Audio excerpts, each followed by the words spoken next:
Getümmel.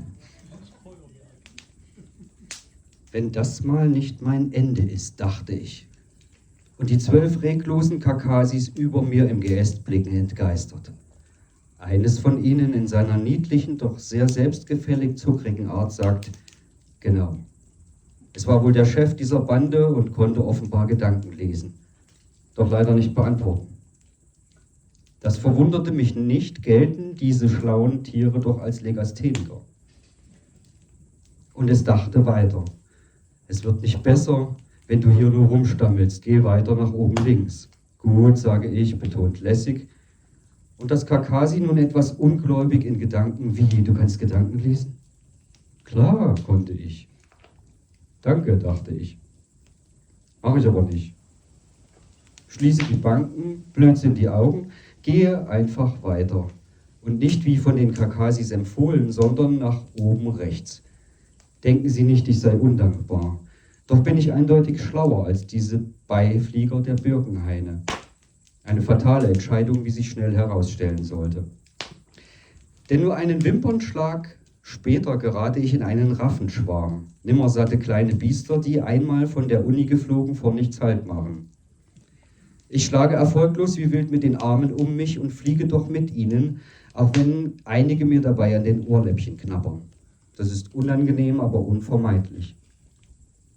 An der ersten östlichen Biegung kurz hinter der Mühle verlasse ich den Schwarm, ohne Lebewohl zu sagen und lande direkt unter einem herrlichen, früchtetragenden Purzelbaum. Es ist Mitte März und eine der beiden Sonnen scheint bereits kräftig.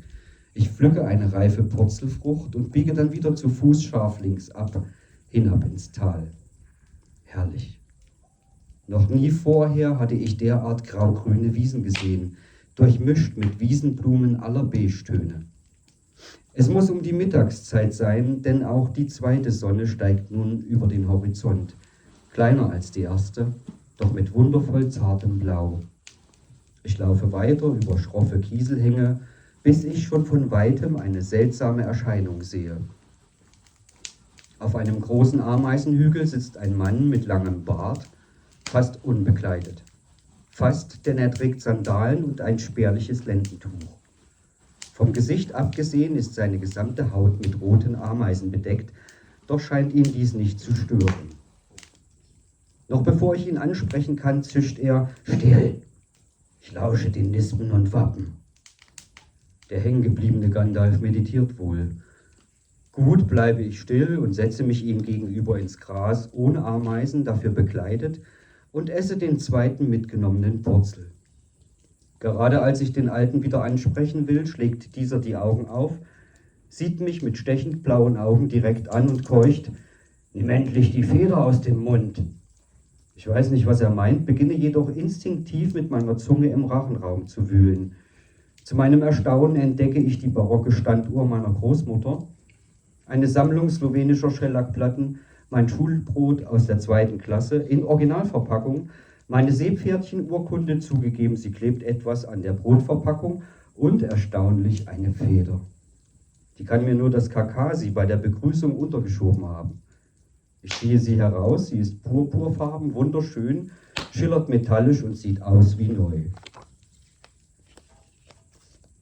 Na also, raunt der Alte. Jetzt komm herüber, sieh in die Glaskugel und sag mir, was du siehst. Ich verkneife mir vorerst alle Fragen, stelle mich ihm gegenüber und starre in eine Kristallkugel, die er in beiden Händen vor sich hält. Ich sehe mehrere Artisten, die auf langen Stangen Teller jonglieren, Jacques Cousteau in Tauchermontur, einige Eskimos, die sich zentimeterdick mit Walfett einreiben, Friedrich Nietzsche auf einem Bobbycar, Einsteins Schleier, eine tätowierte rothaarige Frau in einem grünen Kleid und ein kleines, einem Hund ähnliches Wesen mit bunten Federn. Sie alle überqueren eine Straßenkreuzung in Lissabon und bilden irgendwie ein Muster. Nun, deine Fragen, raunt der Alte. Ich weiß gar nicht recht, wo ich anfangen soll. Wer bist du? Das ist ja wohl offensichtlich. Er grinst, verzieht verschwörerisch das Gesicht, um dann mit noch tieferer Stimme zu murmeln, ich bin deine Mutter. Ich bin entsetzt. Er bricht in Gelächter aus. Kleiner Scherz, den konnte ich mir nicht verkneifen. Deine Frage ist aber auch zu dämlich. Ich bin ein alter Zauberer, der fast unbekleidet auf einem Ameisenhügel sitzt, um den Nispen zu lauschen. Denn nur Zauberer, die unbekleidet auf Ameisenhügeln sitzen, können sie hören. Jetzt fragt nicht, was Nispen sind und was sie zu sagen haben, denn sie flüstern in Zahlen, in Codes, die du nicht verstehen würdest. Nächste Frage. Wer bin ich? Nun, das ist eine interessante Frage, antwortete der Zauberer. Die Nispen meinen, du wärst 121.980, aber das halte ich für unwahrscheinlich. Viel wahrscheinlicher, du bist der Getümmel. Vielleicht gar der oberste Getümmel, bist an der zweiten Ausfahrt falsch abgebogen und nun hier gelandet. Der Getümmel, nie gehört. Ist das ein Dienstgrad? Dabei klingelt bei mir gar nichts. Und was mache ich jetzt? Jetzt gehst du durch dieses Fenster, suchst glatt den Radatsch und zeigst ihm diese Feder. Er wird wissen, wo der bunte Hund Geraffel ist, Prequel, und die Gewimmelin. Aha, so einfach. Ein Fenster, warum keine Tür? Ich kann dir nur das Fenster zeigen, hindurchspringen musst du selbst. Tür kann ja jeder. Und tatsächlich, direkt hinter dem Zauberer befindet sich ein Stück Mauer mit einem alten Holzfenster. Meine letzte Frage, bevor ich gehe. Was habe ich in der Kugel gesehen? Nun, das, was du sehen solltest. Die Bedeutung wird sich dir noch erschließen. Und jetzt husch ab durchs Fenster.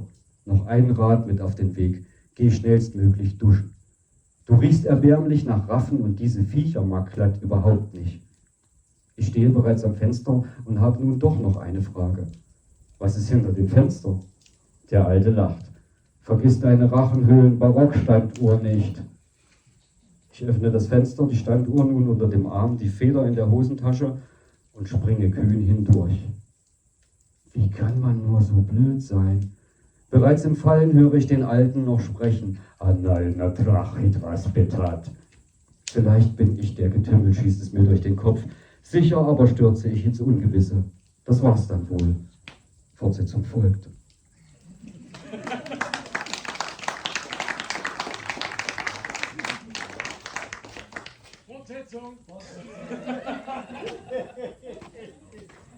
Ich habe drauf gehofft. Können Sie auf mich verlassen? Ja, ich weiß. 3,81 Meter pro Sekunde, 3,81 Meter pro Sekunde ist alles, was ich denken kann. Während ich falle und falle. 9,81 natürlich. Ja. Ich wollte euch mal testen. Hat nicht geklappt. 9,81 Meter pro Sekunde, 9,81 Meter pro Sekunde. Wie viel ist das eigentlich in Kilometern pro Stunde? Mathe war noch nie meine Stärke, schon gar nicht, wenn man dem sicheren Tod entgegenstürzt. Eigentlich müsste ich mich fürchten. Doch der Gedanke, dass Mathe mir nun auch nicht mehr hilft, bringt mich zum Lachen und ich entspanne. Brettere dabei mit vollem Karacho durch einen Schwarm Schmutzer, die dabei sind, den Formationsflug zu üben. Das ist nicht nett, wildes Geschrei, aber bei der Geschwindigkeit kann ich kaum noch ausweichen.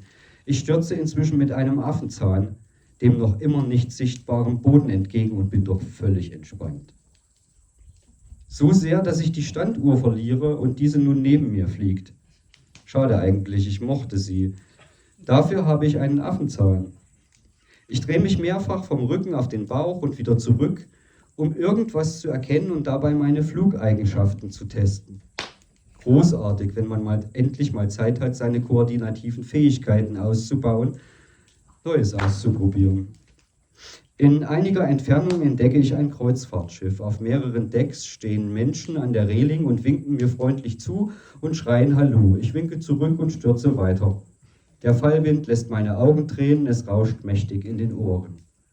Ich erinnere mich, mal von einem gelesen zu haben, der aus der Stratosphäre auf die Erde gesprungen ist, sogar die Schallmauer durchbrochen haben soll und dabei einen Rekord aufstellte. Diesen Rekord habe ich sicherlich längst gebrochen, ganz ohne Schutzanzug und Sauerstoffmaske. Nur vom Durchbrechen der Schallmauer bin ich mächtig enttäuscht. Irgendwie hatte ich mit einem riesigen Wumms gerechnet, einem Salutschuss mit Pauken und Trompeten, einer mächtigen Erschütterung. Doch das Geräusch ähnelt eher dem, das ein Marmeladenbrot macht, wenn es mit der Marmeladenseite auf den Boden klatscht. Sehr unspektakulär und ernüchternd. Aber man kann nicht alles haben. Bei der derzeitigen Geschwindigkeit nehme ich nah und fern nur noch als farbigen Strich wahr oder eine Reihe mehrerer farbiger Striche nebeneinander, wie beim starren Blick aus einem Zugfenster. Es gibt einen berühmten deutschen Maler, der wohl hier auch schon mal durchgekommen sein musste, dachte ich. Ich komme nicht auf seinen Namen. Striche, langgezogene, verwischte, farbige Striche. Wie heißt der noch gleich? Irgendwas mit G. Gunther, Goya, Gandhi, Gibraltar, Chlamydien. Ich weiß genau, dass ich den Namen kenne. Gunnar, Gernot, Gertrud, Gans, Gambrinus, Galileo, Galilei, Gilgamesch, gemischtes Softeis, Gerd, Gaddafi, Gonarthrose. Beim besten Willen, ich komme nicht drauf. Das kann einen, wenn man nicht rechtzeitig aufhört, verrückt machen. Oder hungrig. Nach 3 Stunden freiem Fall bekomme ich tatsächlich Appetit auf einen Latte Macchiato mit einer kleinen Knabberei. Zum Glück hatte ich mir bei meinem hastigen Aufbruch geistesgegenwärtig den Rucksack über die Schultern geworfen. Das zahlte sich nun aus. Inzwischen an die Überschallgeschwindigkeit gewöhnt, lasse ich den Fallwind meine Haare zerzausen und genieße die Reibungshitze des Luftwiderstands als Teil eines ruhigen Freitags. In meinem Rucksack finde ich neben einem Handtuch, Kompass, Gemüsebouillon, Manikürenset, 50 Meter Seil, Lakritzschnecken, meinem Tagebuch und der sportlichen Wechselkleidung für meine Herzsportgruppe auch alles Nötige zur Zubereitung für einen leckeren Kaffee. In einem kleinen Topf erwärme ich sachte etwas Milch, gieße noch heißen aus kubanischen Bohnen, aufgebrühten Espresso aus meiner Thermoskanne in ein kleines Porzellantässchen, gebe einen guten Teelöffel unraffinierten Rohrzucker hinzu und die frisch aufgeschäumte Milch. Dazu gibt es eingetunkte Cappuccine mit ganzen Mandeln. Das Leben kann so herrlich genussvoll sein. Jetzt noch eine Zigarette. Gerade als ich diese dank meines Sturmfeuerzeugs angezündet habe, tippt mir jemand von hinten auf die Schulter. Ich drehe mich ruckartig um, was bei Überschallgeschwindigkeit gar nicht einfach ist, sehe jedoch niemanden. Ich fürchte, ich verliere nun doch den Verstand, ziehe energisch an meiner Zigarette, um etwaige Entzugssymptome auszuschließen. Als ich mich wieder beruhigt habe, spüre ich ein Tippen auf der anderen Schulter.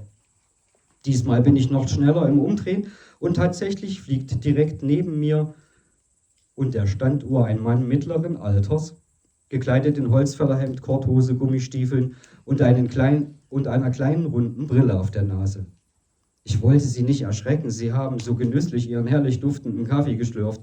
Da wollte ich eigentlich gar nicht stören, aber man trifft hier ja so selten jemanden. Darf ich mich vorstellen? Hieronymus Berg. Wer kennt ihn nicht?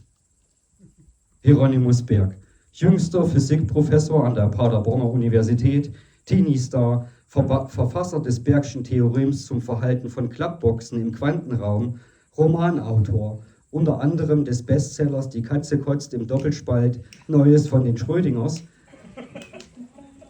Entdecker des Hobbes-Antibosoms, dem sogenannten Luzifer-Teilchen am Kern in Genf, mehrfacher Nobelpreisträger, Gewinner des Kochduells, CEO des Gamaschen-Imperiums Berg und Tal, Oscar nominiert für die Hauptrolle im Remake des Kletterdramas Der Berg ruft, Mäzen und Muse, Sexiest Scientist of the Year und 1000 Sasa.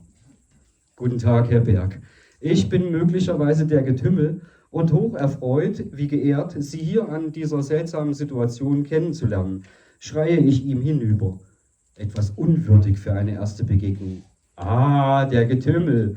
Er macht ein paar wenige aerodynamische Handbewegungen, gleitet an der Standuhr vorbei und fliegt nun direkt neben mir. Fortsetzung folgt.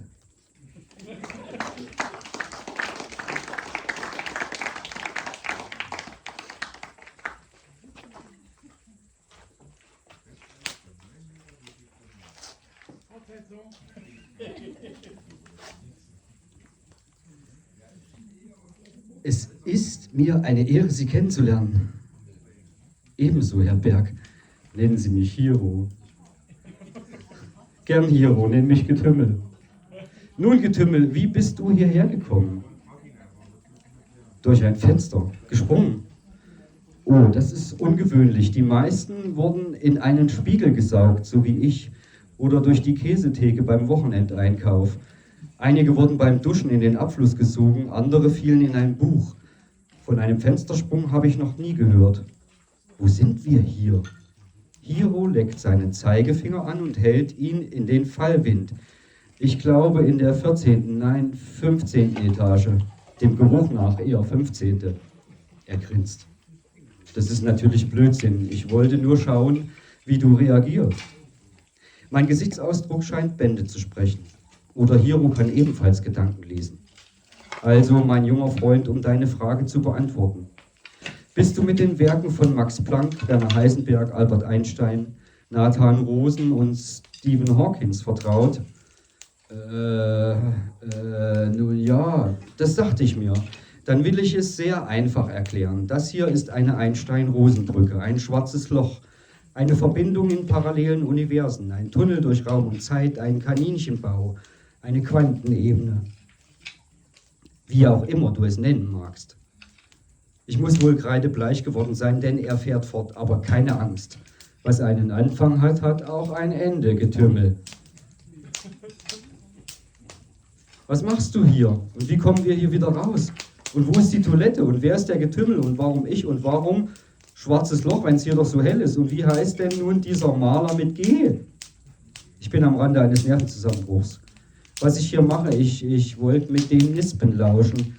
Intelligente kleine Dinger, begabte Mathematiker. Dann stand da dieser Spiegel und wusch war ich drin und fiel. Herauskommen werden wir wohl genau, wie wir hineingekommen sind, nehme ich an. Alles ab dem Eintritt ist Spekulation. Zeit, Raum, Physik, Chemie, Philatelie, alles hier ist anders, unbekannt, terra incognita. Wir wissen nicht, was in einer Einstein-Rosen-Brücke passiert, wohin sie uns führt, ob es hell oder dunkel ist, wie das Universum auf der anderen Seite aussieht, wo die Toilette ist und was uns erwartet, wenn wir Lichtgeschwindigkeit erreichen. Das könnte nämlich passieren. Und? Ja, und was der Getümmel ist, um dies zu beantworten, bin ich der Falsche. Ich kenne Großvisiere, Generäle, Gärtner Ganoven, war sogar mal mit einem Fräulein verlobt, das Gesine hieß, habe einige Werke von Giacometti zu Hause im Bügelzimmer stehen und kann mich ganz vage daran erinnern, dass meine portugiesische Großmutter mal eine Geschichte von einem Getümmel auf einer Straßenkreuzung gesprochen hat, habe aber den Zusammenhang vergessen. Tut mir leid. Schon okay, aber sag mal, Lichtgeschwindigkeit, tut das weh? Muss ich mich zusammenrollen und die Hände vors Gesicht halten? Wir flattern jetzt schon ganz schön die Wangen. Wenn wir noch schneller werden, könnte sich mein Gesicht um die Ohren stülpen. Fürchte ich. Ich glaube, da kann ich nicht hinsehen bei Lichtgeschwindigkeit. Da wird mir bestimmt schlecht, wie beim Blutabnehmen. Ganz ruhig, mein junger Padawan. Was du nicht weißt, weil es bisher niemand weiß, ist, dass ich der amtierende Großmeister der Illuminaten bin. Du hast also einen Erleuchteten an deiner Seite. Wenn wir beide... Oh.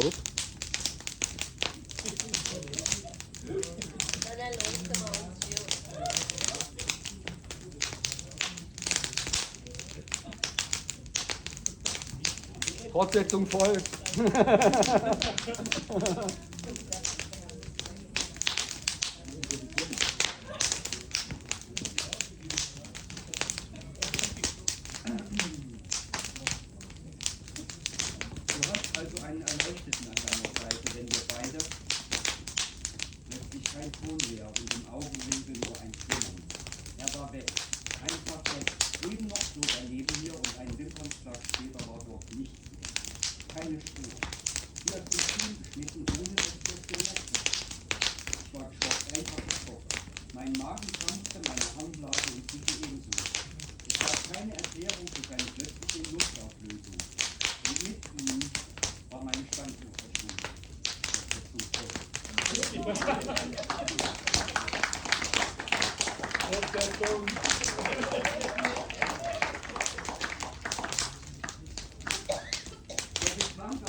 Ich war zu einer äußerst erbaulichen Lesung über die Konsequenzen des Schmetterlingseffekts eingeladen. Schon mal davon gehört? Klar. Immer wenn irgendwo ein Schmetterling mit den Flügeln schlägt, kommt es auf der anderen Seite der Welt zu einem Orkan. Ja, genau, aber das ist nur die halbe Wahrheit. Es gibt immer weniger Schmetterlinge, aber immer mehr Orkane. Merkst du das? Ist dir aufgefallen? Seltsam, oder?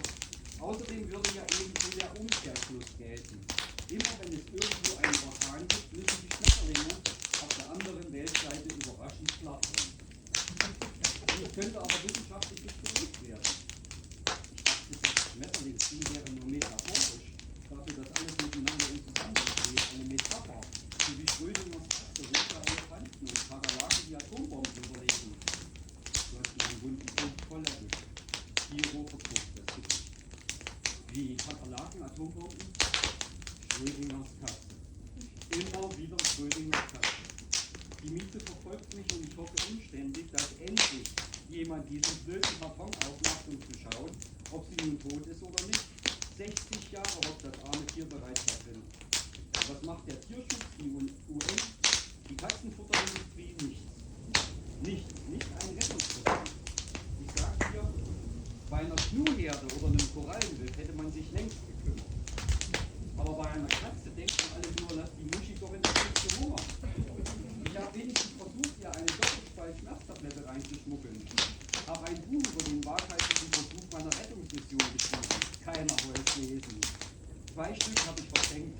200.000 hat der Verlag in der Name vergraben, nur um zu schreiben, dass es ein Bestseller ist.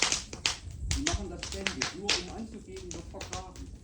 Kennst du Gundula Gauses Buch Gnadenlose Gefahr, globale Gymnastik? Da war ich Co-Autor. Das liegt auch in der Name. In der Name? Wieso denn in der Name? Da gibt's doch bloß Sand. Was denkst du? Aber was glaubst du ist unter dem Sand? Wo entstehen wohl diese riesigen Dünen? Ich sag's dir. Bücher. Stapelweise Bücher. Überleg doch mal, jedes Jahr erscheinen Tausende von Romanen. Sachbücher, Ratgeber, Novellen, Gedichtbände, wissenschaftliche Abhandlungen über Gummibärchen, das Gomorra-Gambit, Gamma-Guppies und Gemüseaufläufe. Jedes Jahr Auflage für Auflage, die kein Mensch liest. Was passiert mit ihnen? Die Verlage ersticken an ihren Ladenhütern. Also kam man Mitte der 70er Jahre, als es begann, mehr Bücher als Leser zu geben, die unverkauften Auflagen zu vergraben. In der Nacht. Das war wie Atommüll nur ohne Atommüll. Immer schön Buch auf Buch und 3 Minuten später, Schritt weg sind sie. Zugriff. Merkt doch keiner. Ja, aber ich dachte, das wäre nur eine Verschwörungstheorie, ausgedacht von den Bücherbergern und der globalen Echsenregierung. Wenn das wahr wäre, würden die Schriftsteller und Autoren das doch wissen. Denkst du nicht? Du bist aber naiv. Kennst du Schriftsteller? Die wollen schreiben. Ob ihre Bücher dann vergraben werden, ist denen völlig egal. Manchmal vergraben sie diese sogar selbst. Das gibt mir doch sehr zu denken. Und Hiro muss es ja wissen. Schließlich war er nicht irgendwer. Oder doch? Was wusste ich eigentlich wirklich über ihn und unsere Begegnung hier? Vielleicht bildete ich mir ihn nur ein. Oder er war ein Doppelgänger aus einem parallelen Universum, ein Hochstapler, ein schwarzer Schwan. Er begann zu kichern und hörte gar nicht mehr auf, fluchzend wie ein Wahnsinniger. Mutter, bist du das? Die Lache kenne ich doch. Hiro hörte auf zu kichern. Stattdessen wurde sein Lachen tiefer, kehliger und gleichzeitig entlasten die Konturen seines Körpers. Seine ganze Erscheinung wurde durchsichtig und begann zu pulsieren. Das Gesicht blähte sich, zog sich zusammen, die Augen erst riesig, dann winzig klein. Auch seine Körpergröße und Bekleidung fluktuierten.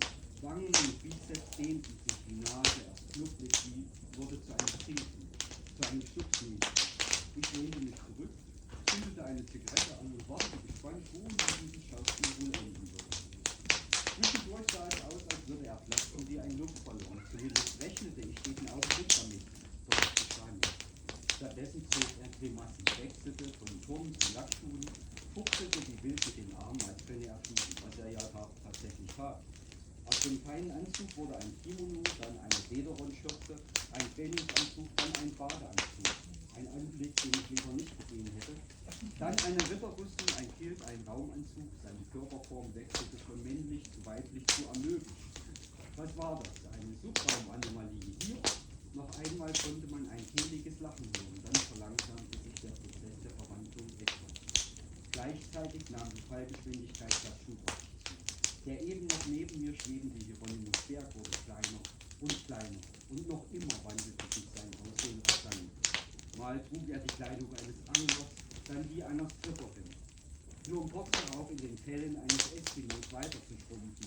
Nach nur 3 Minuten hatte er die Größe eines Zwergfinchers, um nur 1 Minute später psychisch wie ein verschrumpelter Luftballon weiter in sich zusammenzufallen, nun kaum noch als Mensch kenntlich. Und wie mit dem letzten Ausatmen, eine Art Todesröcheln, hörte ich: Bettpfanneninvasion.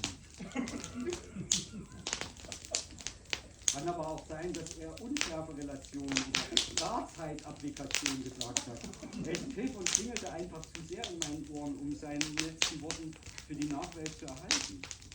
Um ihn herum wie eine Aura bildete sich Blitze, während er kleiner und kleiner wurde. Erst wie ein Lockenwickler, ein Teebeutel, dann in der Größe einer Sardine erstarrend und versteinernd zu einem funkelnden Kristall. Dann war still.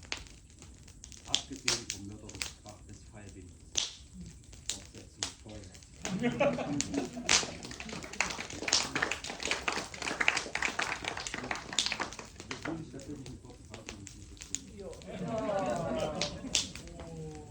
Aber es geht noch weiter.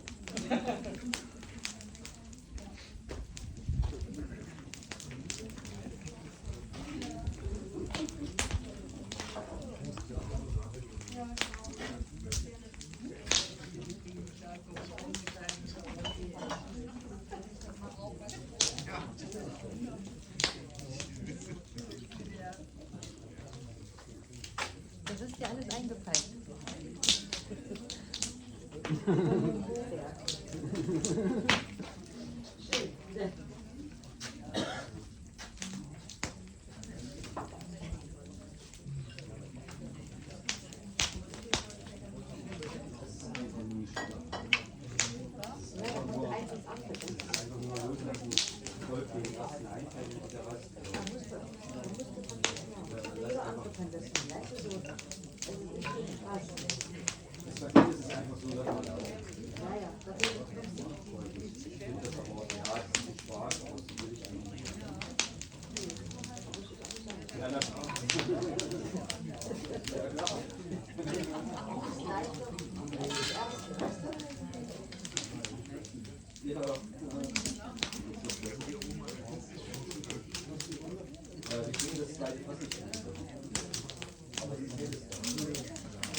Möchte ich mal wissen, warum das Mikro ausgefallen ist.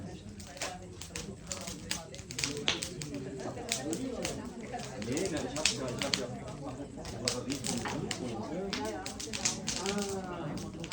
Da habe ich ja gar nicht drin.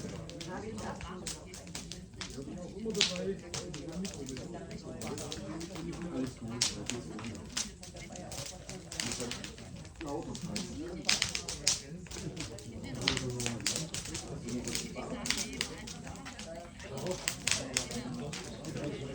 Ich wäre jetzt dann ein bisschen bereit. Da muss ich mal raus. Na, da unten. Da wo es hell ist. Da wo es dunkel ist. Da ist es hell.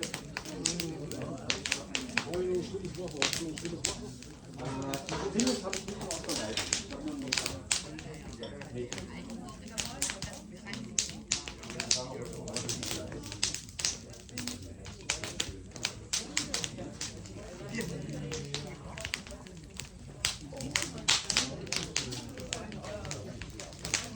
Also wenn du willst, guckst du einfach rüber.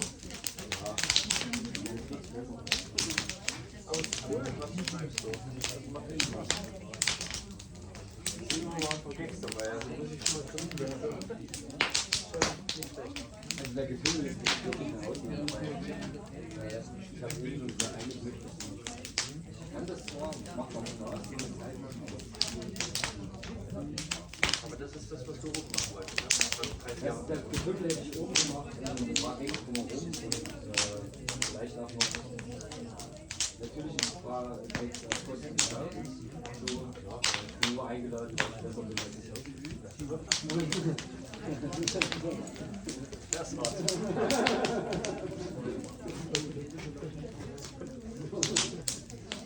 Aber damit habe ich das Publikum auf meiner Seite. Das kriegst du jeden. Also. Ja, und dann hätte ich glaube ich, viel mehr drauf noch irgendwo präsent. Ja. Weil das Programm, was ich da hatte, war einfach reine Improvisation. Ich meine, glaube ich hätte dann das Thema Krankheit irgendwo aufgenommen, zum Beispiel den Ort, aber dann eher auf Film und auf Meditation. Ich meine, das Gute an den 90ern ist ja, wir haben so alle Filme ein, also ist auch egal, was du dann links oder am Herz willst. Dir sagt irgendjemand, hier ist gut für dich, mach mal. Und dann kannst du dir die Herztablette backen. Ohne nachzufragen, weil es wird schon jemand wissen, was das ist. So war es ja früher so viel auch. Wenn du den Geld gebracht hättest, Da hätte man eine ganz nette Verbindung mit den beiden Geschichten. Also ich finde es auch ja spannend. Es sind jetzt keine Kinder mehr da. Vorhin wäre es nicht gegangen, aber jetzt ist es bei der Veranstaltung übersetzt, wäre das wahrscheinlich auch gegangen. Also wenn jetzt keine Kinder da wären. Ich hätte sie nicht angezündet, ich hätte sie nicht geschafft. Ich hätte sie so was sie so schon erlebt hat, auch die letzten 30 Jahre. Weil irgendwo so ein Umgang hast, schon gerade die meisten, dass ich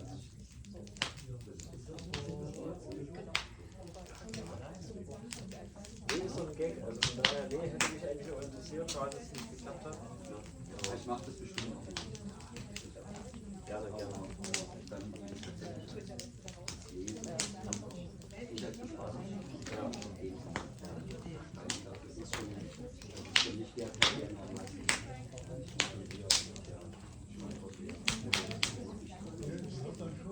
Ja, da rechts hat schon gesagt, gerade so Tiefheit mit Fix und so.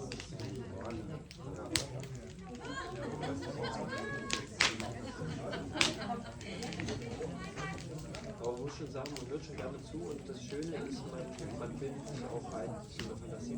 So, das ist gerade wenn du so erzählst mit dem Anlass, da ist genau ein Bild von mir, ich habe jetzt so einen Baum und so eine Ecke und wow, ich hatte genau das Bild vor mir. Und das macht mir halt Spaß, ne? Wenn du was liest oder hörst und denkst, ja, ich kann es dir vorstellen, nee, also nur. das ist ja letztlich versuche ich bei andersrum, wenn du nur eine DIN A4 Seite die Texte strukturieren und die Leute da rein mitzunehmen, also Leser da rein mitzunehmen. Das ist schon ganz schön tricky manchmal, weil du hast manchmal hast du einen Anfang, manchmal hast du eine Mitte. Und du weißt dann genau, das heißt, ich habe noch 2 Sätze mit Musik. Ja, und das war dann immer so das Herausforderung. Jetzt noch sagen können, fast nicht mehr. Dadurch wurde es einfach ganz abgesetzt. Fast nicht mehr. Du kommst ein Stückchen weit zum Gedicht und so richtig wie möglich. Hier lässt es halt einfach machen. Ja, deswegen, das ist echt cool. Also, und du kommst halt zum Punkt, ne? Wenn du dann so eine Seite nutzt, ja, und dann entsprechend dann kommst du halt zum Punkt und das merkst du halt raus. Und wie gesagt, das Punkt dann so eine Geschichte und ich hatte genau das Bild vor Augen. Das hat echt Spaß gemacht. Cool.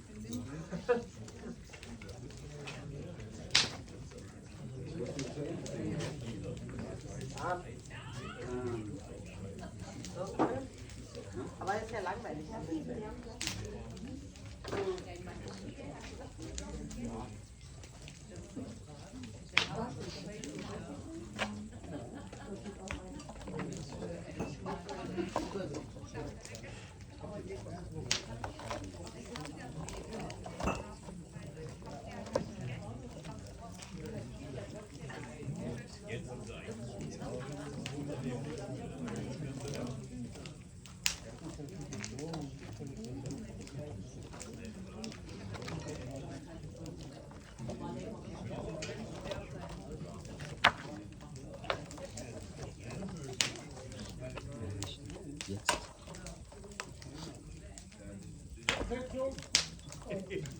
Bevor ich den Getümmel fortsetze, weil ich muss mal kurz in eine andere, bringe ich einen ganz kurzen anderen Text. Ja, aber deswegen mache ich es. Und der Text heißt Ananas. Ich habe hier gar kein Mikro, aber ich spreche hier mal rein.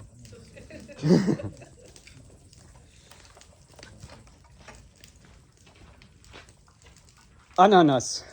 Anna hatte Spaß, wenn sie las von einem Mann, der sich vergaß, wie selbstverständlich Menschen aß, mit Adipositas. Und Antonio Banderas beim Aderlass ihm einen blies und er ihn ließ. Anna hatte Spaß, wenn sie las von einem Haus aus Glas und einer saß dort im Verlies und rauchte Gras mit Rainer Fassbinder, bis er vergaß das rechte Maß und dann wie Aas ins Kissen baß oder biss. Anna verging der Spaß, wenn sie las, dass Heiko Maas wie Aas mit Adipositas Gras fraß im Übermaß und dabei verquast im Haus aus Glas saß mit Bananas und Menschenmaß voller Hass, definitiv ohne Anna. Anna hatte Spaß, wenn sie las, obwohl sie dabei nie vergaß, das Haus aus Glas, in dem sie saß, nie Kissen aß oder Bananas, sich niemals maß mit Aas und niemals nieste auf ihr Gras, sondern nas.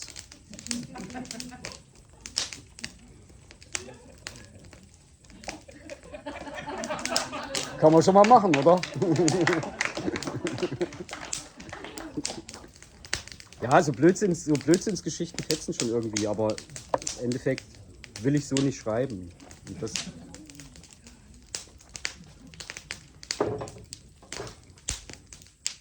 Kommen wir zum Getümmel.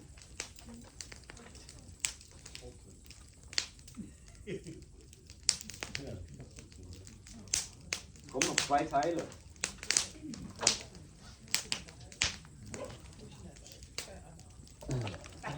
Was gibt es jetzt die Fortsetzung von Anna? nee, vorher. Die kommt nächstes Mal. Dann musst du jetzt hier aber den komischen Vorspann machen, was bisher passiert ist.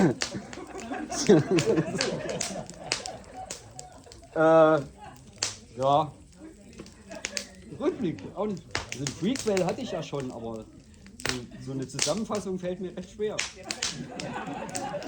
Also wichtig eigentlich nur Hieronymus Berg, oder? Also wenn man das weiß, alles gut. Und er fällt. Und das ist so ein bisschen das Synonym auch fürs Schreiben, gell? So, also man macht halt einfach weiter, man fällt in den Text rein oder in die Gedanken rein und lässt es einfach laufen.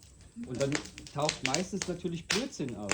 Gell? Das ist so das Erste, was auftaucht, ist Blödsinn. Und dann folgt man dem und manchmal ist es gut, manchmal ist es nicht so gut. Und dann muss man es einfach nur fortsetzen. Mehr ist nicht. Schreiben ist ganz einfach. Ich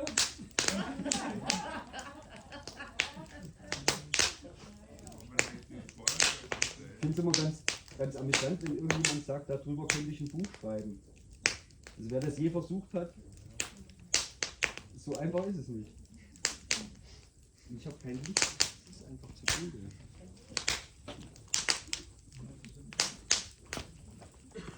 So geht's. Oh, so weit hat sie nicht.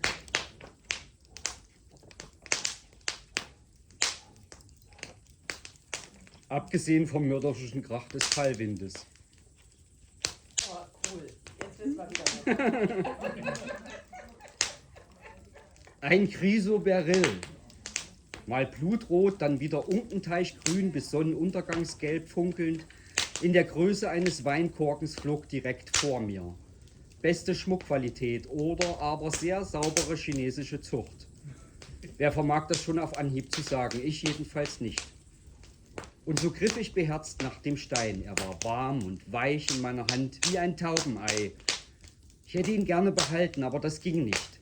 Denn wie ich ihn noch so verliebt in der Faust hin und her rolle, durchfährt mich eine Idee. Sowas habe ich manchmal. Eingebungen durchflutschen meinen Geist wie Lachse damals das Okawanga-Delta. Hüpfen freudig über Staustufen und fühlen sich pudelwohl wie ein Labrador-Rüde im Kneippbecken, bevor Bären, Krokodile und Mantelpaviane sie genüsslich verspeisen. Die armen Dinger. Und so ergeht es manchmal auch meinen Eingebungen. Aber nicht dieses Mal. Nee. Nicht dieses Mal. Ich nehme Anlauf wie ein Speerwerfer. Oh nein, nicht wie ein Speerwerfer, wie der Speerwerfer. Ein kasachischer Bergriesen-Speerwerfer. Auf Steroiden und Schafsmilch, wie Conan der Barbier. Reiße ich meinen Wurfarm nach hinten, dann schlagartig nach vorne und werfe den Stein mit aller Kraft und Konzentration voraus. Auch auf die Gefahr hin, dass ich mir selbst den Arm abreiße, das Schultergelenk auskugel oder mir ein Schleuderpuma den Nacken zerkratzt.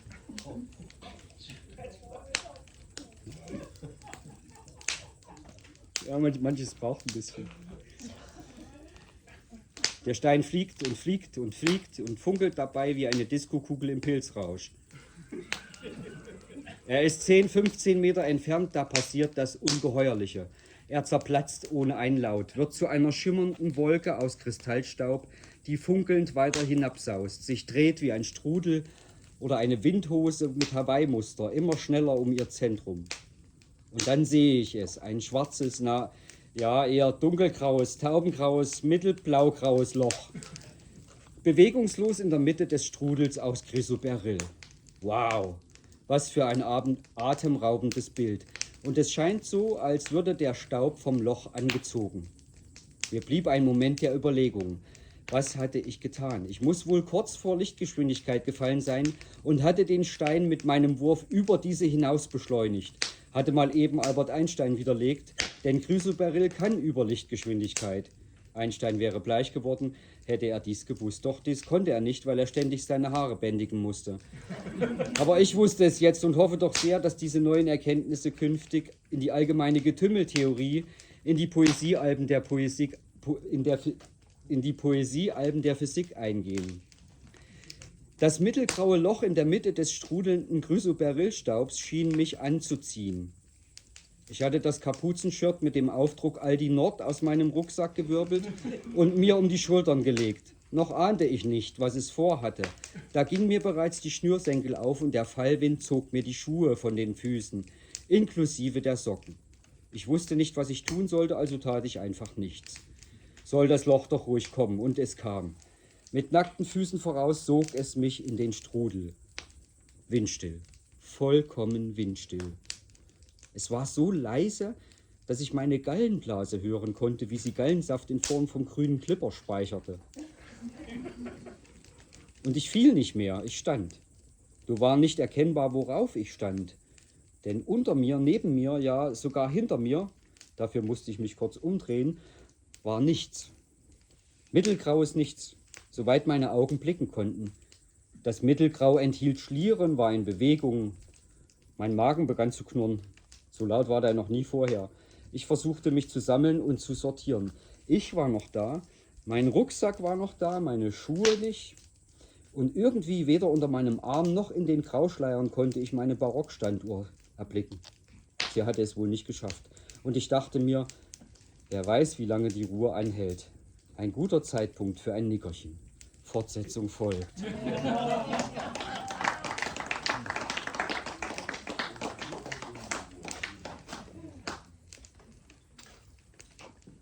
Ja, das war's. Mehr ist nicht. Das ist gerade ein Nickerchen, ja? Nein, ich habe noch eine. Eine noch. Die Stadt.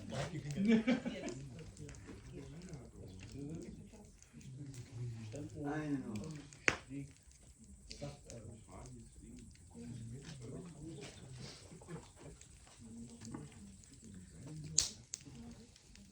Die Erschöpfung sorgte für einen augenblicklichen Schlaf. Einige Male werde ich wach von meinem eigenen Schnarchen, falle jedoch immer wieder in einen lebhaften Traum zurück. Ich lief durch Lissabon. Um mich Autolärm, der Geruch von Moschus und Eisen in der Luft, Mittagshitze, Bewegungen wie in Zeitlupe, bunt gekleidete Menschen mit schönen Gesichtern, lachend ein Strom schillernder Seifenblasen, wie auf LSD. Immer deutlicher hörte ich die Musik in der Luft, eine Melodie, eine Tonfolge, die ich kannte. Ich begann mitzusummen, bis mir auch der Text einfiel. Klagt ein Vogel, ach, auf mein Gefieder, lässt der Reh, flieg ich durch die Fliege. City am Fenster, klar, klar. Ganz eindeutig in einer verhallten Dauerschleife.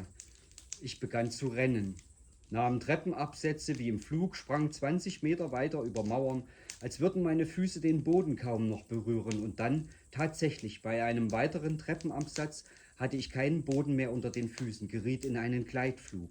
Nicht sehr hoch, vielleicht 3 Meter, flog ich durch die Gassen Lissabons. Die Menschen unter mir nahmen keine Notiz von mir, selbst dann nicht, wenn ich an ihren Balkonen vorbeiflog und freundlich grüßend mit den Armen ruderte. Ich schien unsichtbar. Ich wollte höher fliegen, auch um mir einen Überblick über die Stadt zu verschaffen, kam jedoch kaum über die Baumkronen. Und je mehr ich es versuchte, desto tiefer sank ich. Also nicht wollen, nicht wünschen, nur den Flug genießen.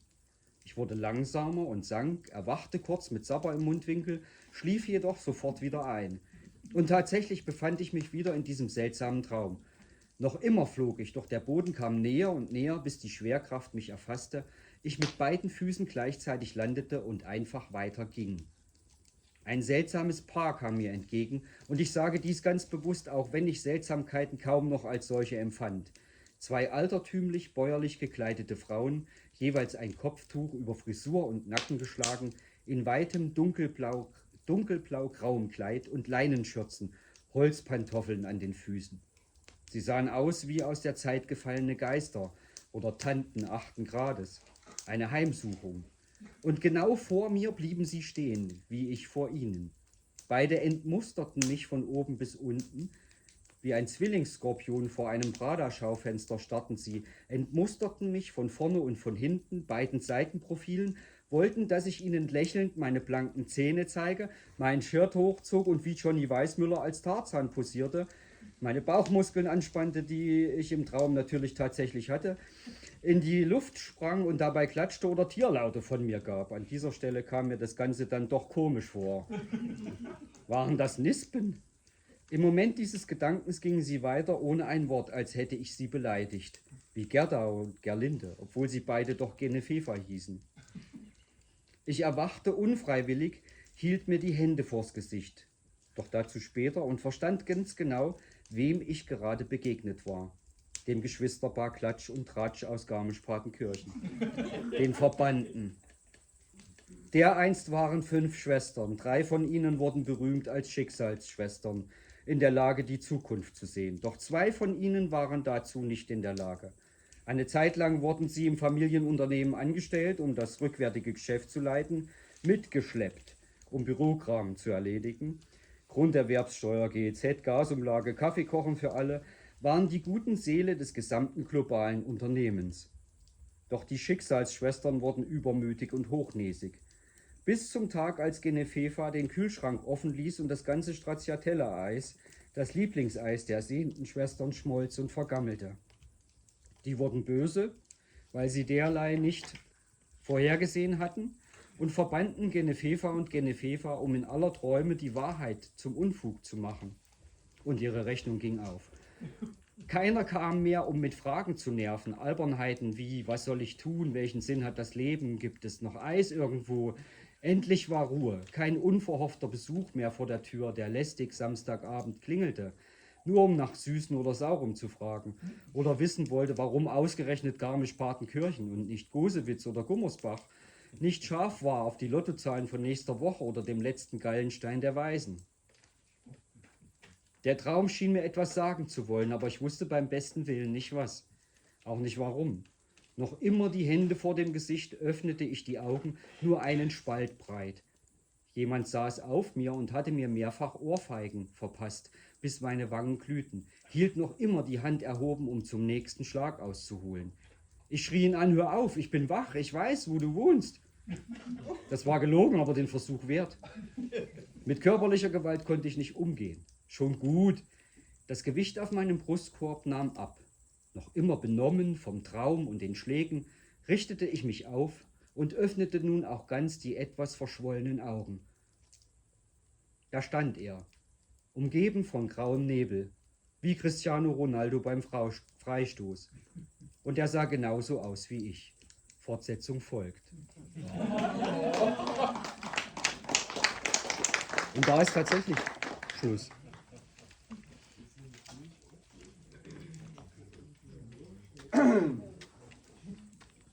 So, jetzt muss ich noch einen Schluck trinken.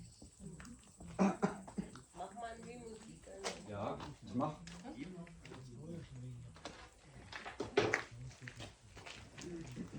Eine Musikrunde und dann muss ich noch eins.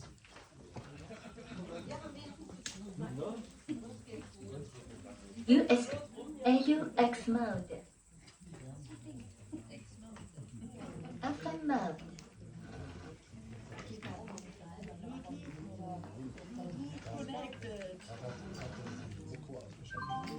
USB mode.